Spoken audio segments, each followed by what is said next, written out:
Hi, Phyllis here from southernfrugal.com. This morning we're going to make a sweet potato souffle, and this was requested by one of my subscribers, Fit Angie. Now, and I hope that this works for you, Miss Angie. This is just the way I make it. There are many recipes out there. Mine is super rich. It is. But anyway, I think it works really well for Thanksgiving and also for Christmas. And I really like it better than when you make pies, like pumpkin pies and whatever, because you really can make it first thing in the morning, like on Thanksgiving, or first thing in the morning on Christmas, or the night before. And I've actually made it and frozen it. Now, I don't recommend you do that because obviously it really is better when it's fresh. But anyway, here we go. Now, on the sweet potatoes, it's kind of hard to tell you the exact measurements on the sweet potatoes, but I'm going to give it a try. Okay, now these are the same sweet potatoes that I purchased at the farmer's market. Let me show you what one looks like that's not cooked. You see they're pretty large, and see if I can how about this can? You can sort of see how big they are. Okay, so I'm using 4 of them. And what I like to do is take that skin off, and then I like to cut them in slices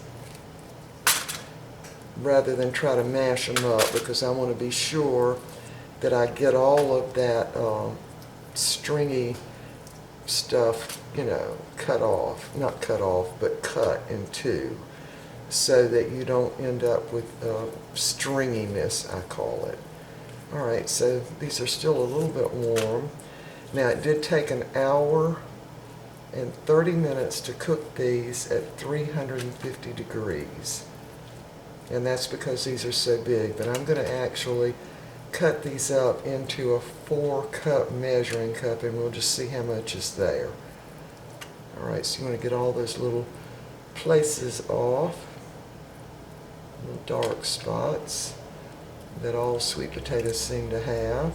Now, the dark on the bottom, see how stringy that is? That's when I cut it up, because see, you don't want to get that in there, not cut up. Alright, so let's see. Just cut off those little dark areas. And that's just where the root went into the sweet potato. It's not really any bug or anything. Alright, now I'm going to do one while we've got the camera on, so y'all can see what I'm talking about the stringiness. So what I do now, of course they're completely done, is I just take a knife and just start cutting off slices like that. Now, these are going to be all mashed up anyway, but even when you mash them up, sometimes you get those little stringy parts in there. Alright, just mash it down.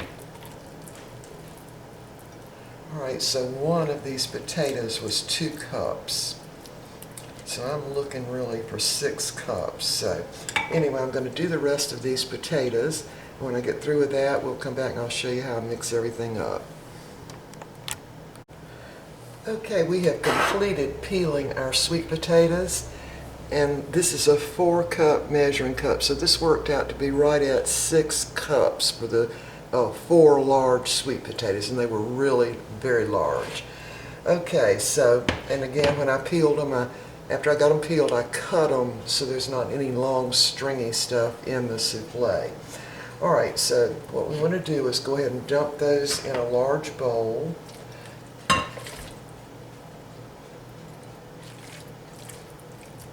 Now, I want to give you a word of caution here.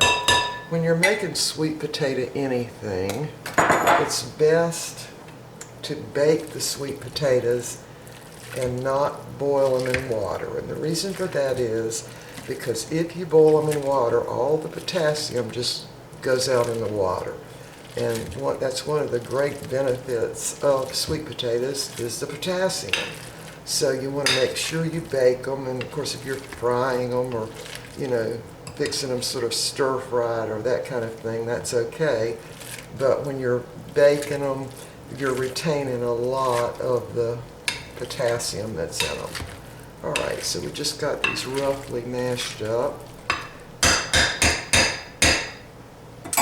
And now, this is the way I like to do it.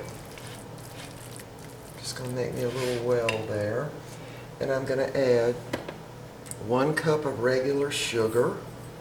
And I'm going to add half a teaspoon, or a little less really, of just ground ginger. Now what ginger does is it sort of smooths out the taste of the nutmeg or cinnamon if you were using cinnamon. So now I'm going to add a full half teaspoon of ground nutmeg.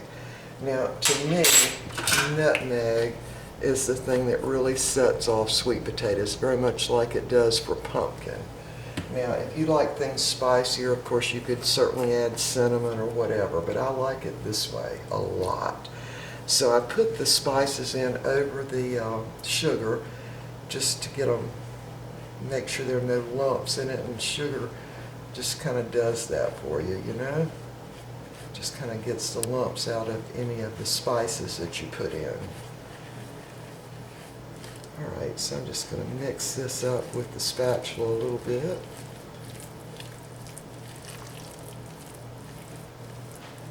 Now I'm going to go ahead and add 1/2 cup of melted butter, and that would be 1 stick. Just going to go ahead and put that right in there. Kind of mix that around. That is still just a little bit warm, but not much. Now I'm going to actually use the mixer, but I want to get everything in there first. And by the way, this will probably serve 12 to 14 people. And again, you can make it like, if you were having it for Christmas, you can certainly make it the night before and then just warm it up. You can also freeze it. I don't recommend that, you know, if you're going to be serving guests. Now, I will be freezing some of this in individual servings for us, but, you know, that's not going to be served to company, so, all right. Now we're ready to add 2 large eggs. I'm just going to dump those in. Kind of beat them up a little bit.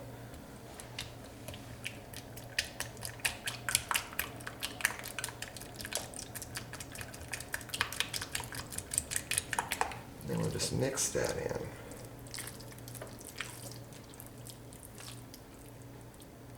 There's a spot of that spices, just kind of mash that in there.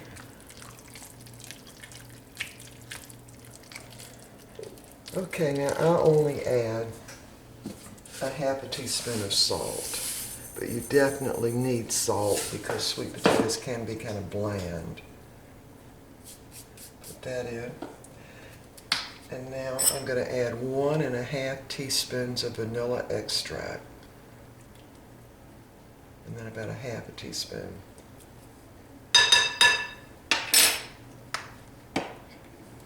Just mix that all around.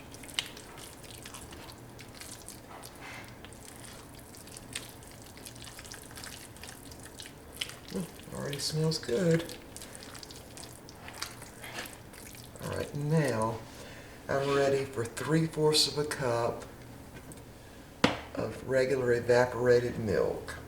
Just going to pour that in. That's going to give it the super creaminess. Again, just mix that in with your spatula. And I've got my oven preheated to 350 degrees, and we're going to cook this 40 to 50 minutes. But this is just the base. We're going to make the top in just a minute, or the topping.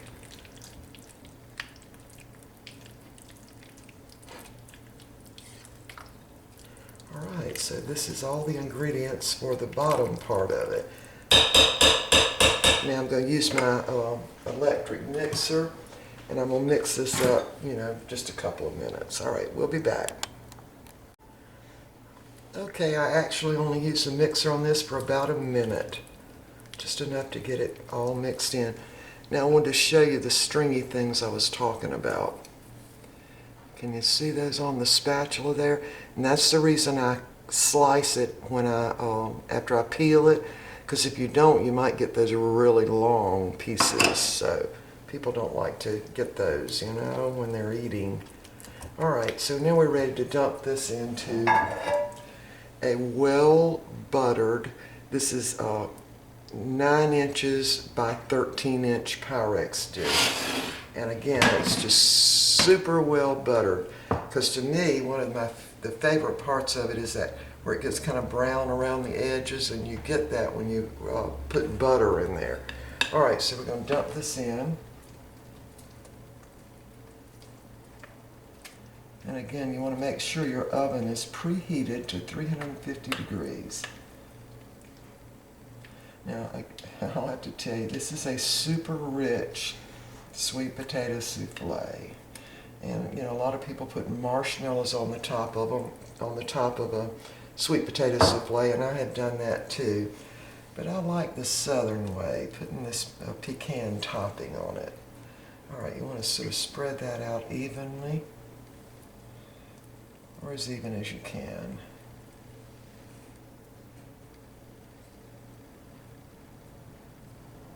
All right, now we are ready to make our topping. So I'm going to have to move y'all over to the other side, so we'll be right back. All right, we are ready to make the topping now. So what you'll need is 1 cup of light brown sugar. I'm going to put that right in my food processor. 3/4 a cup of self-rising flour. Now you could use all-purpose, but I think self-rising works better. Just dump that into the food processor. 1½ cups of pecans. This is a 2-cup measure, so this is 1½ cups of pecans. And 6 tablespoons of butter. And that's just 2 tablespoons short of a stick of butter. And a good thing I do is to just put the extra 2 tablespoons, I use that to grease my dish. I don't use all of it, but I use a lot of it to grease the dish. Okay, now we don't want our pecans just totally ground up, so we're just going to have to watch this till it gets to the crumb stage. So I'm just going to pulse it.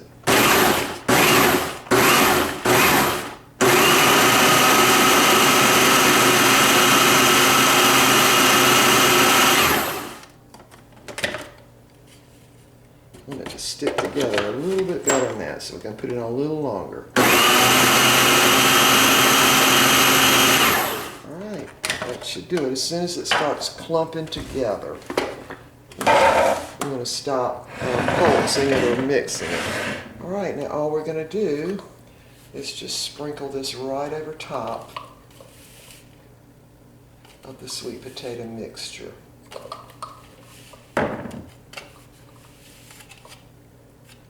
Dump that whole thing right out.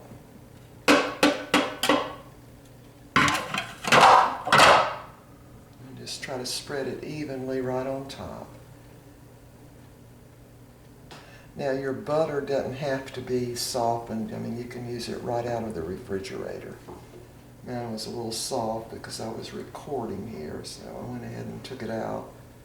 So just try to cover all the potatoes.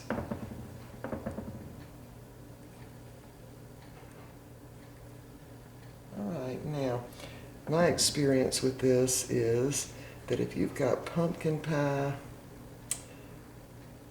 and you've got sweet potato souffle, people usually go for the sweet potato souffle if it's got the pecans on top, or even when it's just got marshmallows on top. Now if you chose to do it with the marshmallows on top, when I do it that way, I use those great big marshmallows. I take it out about 10 minutes before it's done and just line them all the way across, and then put it back in the oven for 5 or 10 minutes till they melt down. But I really prefer it this way, and I think most people do. I don't know though. in the South, this is the way we like it. All right, so we're ready to put this in the oven.